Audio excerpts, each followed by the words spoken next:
आपने अभी तक हमारा चैनल सब्सक्राइब नहीं किया तो फौरन सब्सक्राइब कीजिए, साथ ही बेल आइकॉन पर क्लिक करें ताकि मजीद आने वाली वीडियो चाहे वक्तन फवक्तन आपके लिए इस चैनल पर अपलोड करते हैं वो आपको वक्त पर मिलती रहें और आप इनसे मुस्तफीद होते रहें।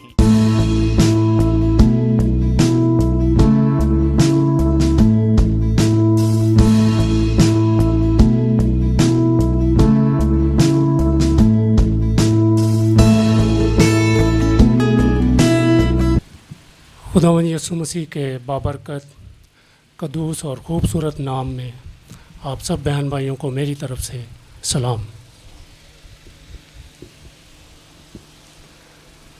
जैसा कि डॉक्टर साहब बार बार हमें ये अवेयर कर रहे हैं कि आज गुड फ्राइडे है, यानी खूबसूरत जुमा है।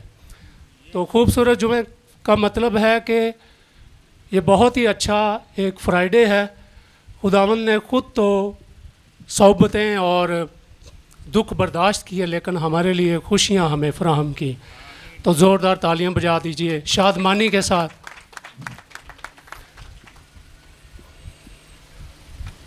मैं खुदावंद का शुक्र अदा करता हूं कि आज उसने अपने ममसू के ज़रिए से मुझे दूसरे कलमे पर खिदमत करने का मौका दिया।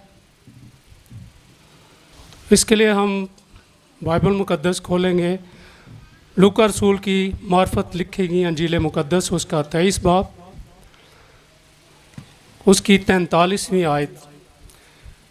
यहाँ पर यूँ मरकूम है, उसने उससे कहा, मैं तुझसे सच कहता हूँ कि आज ही तू मेरे साथ फिरदौस में होगा। ये जो दूसरा कलमा सलीब के ऊपर खुदावंद यीशु मसीह ने फरमाया, ये दो डाकुओं में से एक डाकू से खुदावंद ने ये फरमाया कि तू आज ही मेरे साथ फिरदौस में होगा। तो हम इस कलमे की वसातत से हम चार पहलुओं को देखेंगे। सबसे पहले ये कि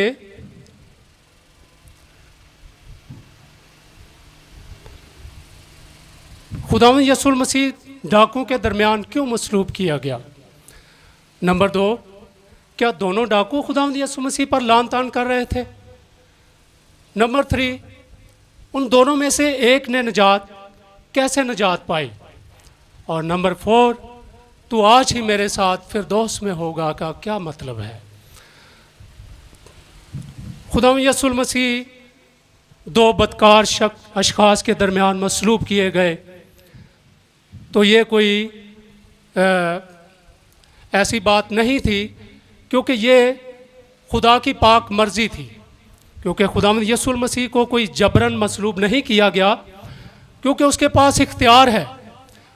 उसने रज़ाकाराना तौर पर अपने आप को पेश किया कुर्बानी के लिए, बाप की मर्ज़ी को पूरा किया, जो कि अज़ल से ही ऐसा लिखा गया था। अगर हम पैदाइश की किताब में देखें तो वहाँ पर लिखा हुआ है, पैदाइश 3 बाब 14 आयत में, वो तेरे सर को कुचलेगा और तू उसकी एड़ी पर काटेगा। तो ये खुदा जब सांप को सज़ा सुनाता है, उसको कहता है कि एक पैदा होगा, औरत से पैदा होगा, और वो ही तेरी सरी को कुचलेगा और तू उसकी एड़ी पर काटेगा। एड़ी पर काटने से मुराद है कि उसको ज़ख़म लगेगा। तो खुदावंद यीशु मसीह के जिस्म मुबारक पर भी ज़ख़म लगे, पाँव पर ज़ख़म लगे, हाथों में कील ठोके गए, पसलियों में नेज़ा लगा, सर पर कांटों का ताज रखा गया। और अगर हम यसाया नबी का सहीफ़ा देखें तो यसाया नबी ने 700 साल पेशतर ही ये पेशन गोई की, ये नबूवत की कि वो लिखा है यसाया 53वां बाब उसकी 12 आयत में, और वो खताकारों के साथ शुमार किया गया। तो ये भी खुदावंद यीशु मसीह के बारे में ये लिखा गया था कि वो खताकारों के बायस, जैसा कि दो जो डाकू हैं, जो बदकार हैं, उनके दरमियान में खुदावंद को मसलूब किया गया, क्योंकि खुदा के बंदा ने खुदा के पाक रूह की रहनुमाई से ये नबूवत पहले से की थी कि वो जो खताकार हैं उनके दरमियान में मसलूब होगा। तो इसलिए खुदावंद यीशु मसीह को सलीब पर जो है ना लटकाया गया, और वैसे भी सलीब के बगैर हमारी निजात मुमकिन नहीं थी। इसके बाद हम देखते हैं कि दोनों जो डाकू थे वो लान तान यीशु मसीह पर कर रहे थे, लेकिन एक वक्त आया, एक लम्हा आया जब उस डाकू ने पहला कलमा सुना खुदावंद की मुबारक ज़ुबान से, जब आपने फरमाया कि ए बाप इनको मुआफ़ कर, ये नहीं जानते ये क्या करते हैं। उसने खुदावंद यीशु मसीह को पहचान लिया। उसने पहचान लिया कि ये कैसी हस्ती है कि लोग ताने दे रहे हैं, लोग जो है बातें सुना रहे हैं और कह रहे हैं कि तू मसीह है तो सलीब से नीचे उतरा, हम तुझ पर ईमान ले आएंगे। और फिर ये ताने देते हैं, लान तान करते हैं, मुंह पे थूक रहे हैं और तरह तरह की अजियतें दे रहे हैं, सलीब से नीचे उतर आ, अगर तू मसीह है।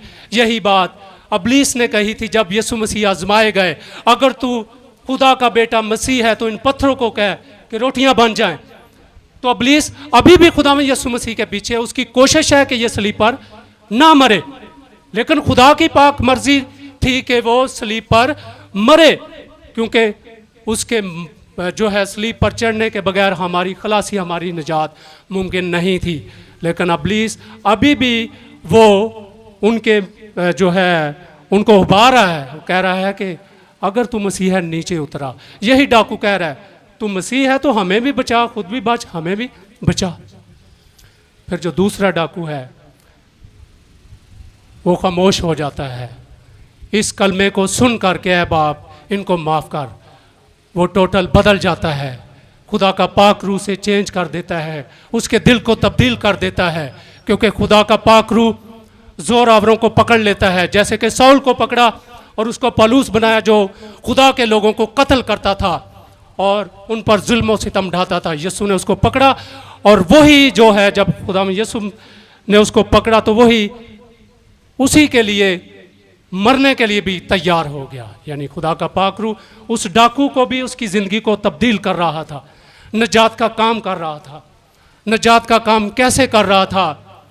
उस डाकू ने दूसरे को झिड़क कर कहा कि क्या तू खुदा से नहीं डरता, क्या तू खुदा से नहीं डरता, हालांकि उसी सजा में गिरफ्तार है।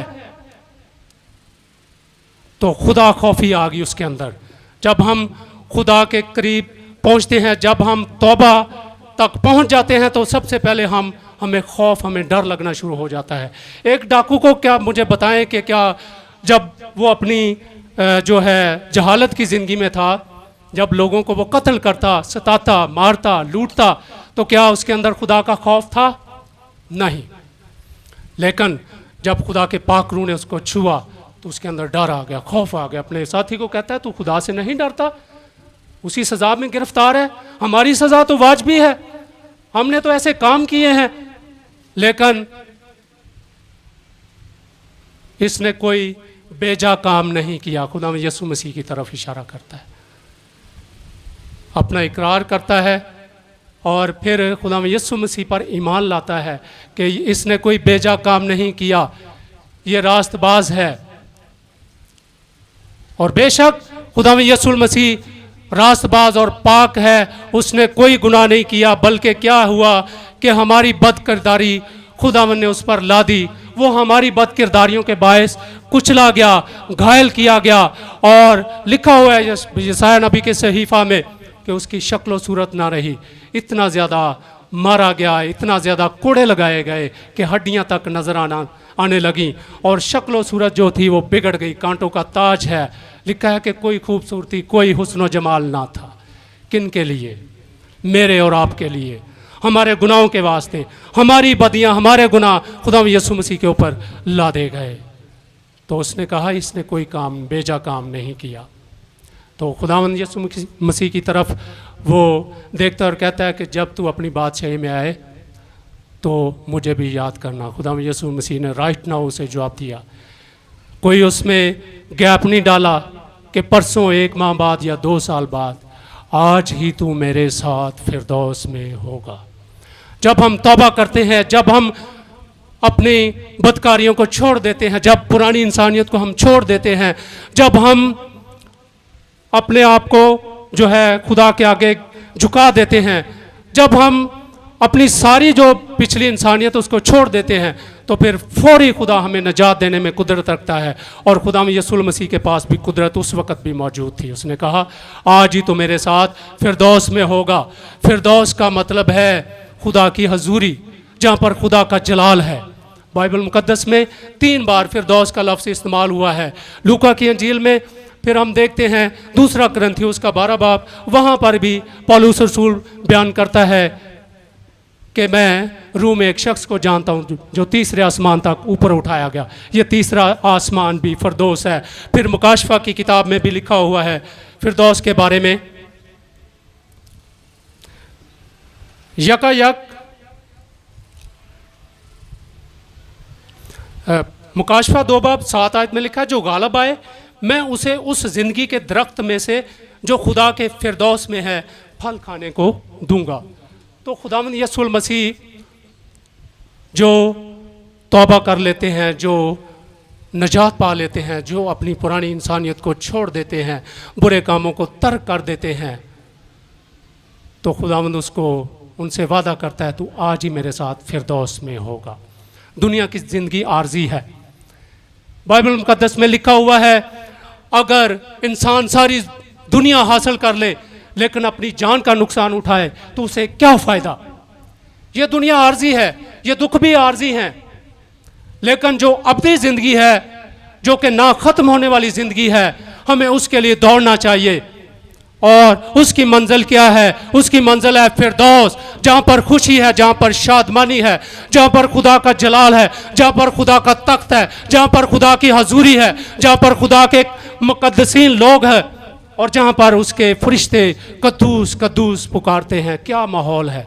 तो खुदा यीशु मसीह हमें उस फिरदौस में ले जाना चाहता है। उसने वादा भी किया मैं जाता हूँ तुम्हारे लिए जगह तैयार करता हूँ, जहाँ मैं हूँ तुम भी वहाँ हो। वो चाहता है कि हम भी उसके साथ रहेंगे, क्योंकि वो किसी गुनाहगार की हलाकत नहीं चाहता। तो आए हम आज के दिन अहद करें, अपने आप पर गौर करें कि उसने निजात का दरवाज़ा तो खोल दिया है, दरवाज़ा खुला हुआ है। अब हमने खुदावंद की तरफ रजू लानी, हमने उसको पहचानना है, रिकॉग्नाइज करना है। खुदावंद यीशु मसीह को सिर्फ जान लेना ही काफ़ी नहीं है, पहचानना ज़रूरी है और गहरे तौर पर उसको पहचानते जाएं ताकि वो हमें भी कहे कि तू आज ही मेरे साथ फिरदौस में हो गए। तो खुदावंद यही चाहता है कि हम सब फिरदौस में जाएं और उसके साथ शादमान रहें। खुदावंद मुझे और आपको आज के मुकद्दस कलमा के वसीला से बरकत दे। आमीन।